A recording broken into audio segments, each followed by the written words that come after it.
And so I'm going to talk about coming to our senses both literally, because really, how do we know anything except through the senses? And even science, all scientific instruments are an extension of the senses, whether they're telescopes or microscopes or spectrophotometers or seismometers or whatever it is, or thermometers. They're all extensions of the senses. And the only way there's any possibility of knowing is to know through the senses. And the Buddhists throw in, of course, that something that we tend to ignore, although more and more we're not, and more we're interested in it, but the mind as a sense. Because without the mind, you wouldn't know what you were seeing. You wouldn't know, not just what you were seeing, you wouldn't know that you were seeing. In a sense, there wouldn't be seeing, hearing, smelling, tasting, touching. We have to connect, otherwise we miss huge swaths of our life. Why? Because we're preoccupied with what's going on in the mind. When people hear that meditation is really about the cultivation of attention, very often the first thing that pops into their mind is, wow, that must have some applicability to attention deficit disorder. And I go, yeah, it might. And attention deficit hyperactivity disorder. Yeah, it might. And then I like to say, from the perspective of the meditative traditions, our entire society has attention deficit disorder, big time. And all you need to do is look, and you'll see that the mind is here and there and everywhere, all over the place, interrupting itself constantly.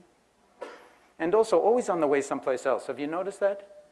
I mean, you don't even need to be a meditator to notice that your mind is always on the way to someplace else. And did I do something? No.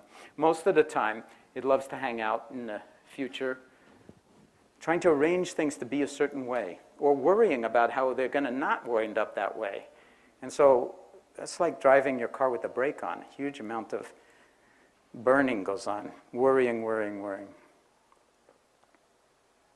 And then when you're not worrying, you're planning.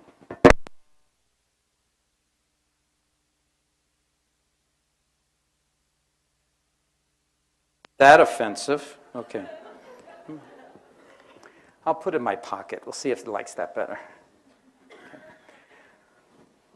And then, of course, there's always the past. And in the meditative traditions, they like to emphasize a lot being with things as they are. So, that sounds reasonable. Let's just be with things are. Be with things the way they are, as long as they're the way I want them to be. If we're going to be with things, it might as well be the way the way we want them to be, because otherwise it's going to be agony. So a lot of time we make sort of this compact that, well, we'll be with things as they are as long as we can make sure that they're the way we need them to be. And of course, in order for that to happen, we have to continually operate on the future so that we ensure that it will be that way, and continually run from what we don't want out of the past that has been harmful or awful or whatever it is. And in the process, if we're not careful, the present moment gets severely squeezed. And with it, all of those inter-embedded availabilities that we have for actually recognizing that we are more whole than not, no matter what we're carrying. And the word to suffer in Latin means to carry. And when we don't recognize our wholeness, then, of course, we're completely caught up in the demons of it not being right, and if only it were right, or it will never be right, so to just recognize that awareness can hold all of that and isn't caught by it is one of these orthogonal shifts. And nothing needs to change. We're not talking about fixing anything, making anything better, or curing, getting back to some other state where it was all okay then. And that's what I want. I want it to be the way it was then. But instead, healing, which means, in my book, coming to terms with things just as they are. And how can we know how things are just as they are? unless we start to really pay attention, and to pay attention in an open-hearted way to the full range of our capacities and resources for learning, for growing, as I was saying, for healing and for transformation, and for adventuring, for living the life that's actually ours to live, as if it really mattered, and as if those elements that are deepest and best and most beautiful in us are actually already whole, and they are.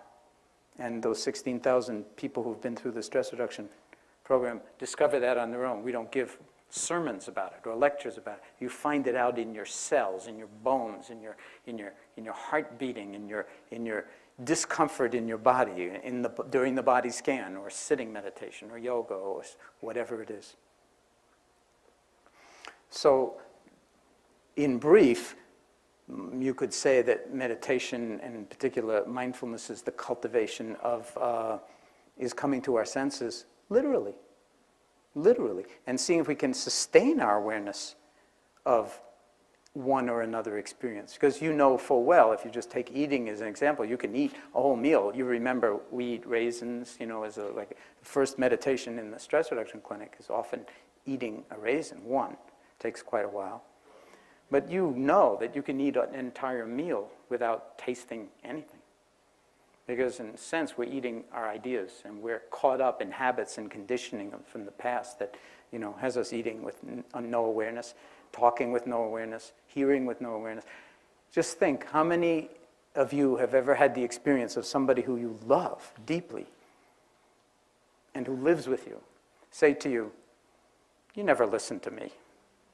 That ever happened to anybody here in this room? "You never listened to me." And of course, you immediately would tend to get defensive and say, "What are you talking about? I'm always listening to you. I hear everything you say." Well, you do and you don't. We're very selective in our hearing. Yes, it's coming in through the ears, but no, maybe you don't allow it in because it's not coming in the way that you need it to come. Okay? And so we'll only let certain things in if it comes my way. And then we generate this whole story of what my way is, although a lot of the time we don't know, but we know we want it. We tell our kids, "You can't always have your own way." But we want don't we always want our way? I mean, it's like, we make that bargain. We'll be happy, we'll be with things as they are, as long as they're pretty much the way we want them to be and can handle them. So imagine if you were to just really open it up and drop more into a comfort zone of awareness. We've been so conditioned to be in critical thinking. I mean, I remember when I went to school, some of you have heard me say this, but of course I'm always saying the same thing. I mean, I never say anything different. There's just different ways of saying the same thing. But I remember very clearly when I would ask in junior high school, "Why do I have to learn this?" Whether it's, geometry or algebra or whatever. And they say, "Well, it's going to help you with critical thinking. You'll learn how to think." Well, my sense is that we've really learned how to think very, very well. In fact, it's very hard to, sometimes we're plagued by our thoughts. And our thinking can get seriously deranged. Have you noticed? And it's coming at us 24/7 with very often a lot of different voices, a lot of different opinions, a lot of different contradictory views and opinions, and with a huge amount of emotional charge associated with it.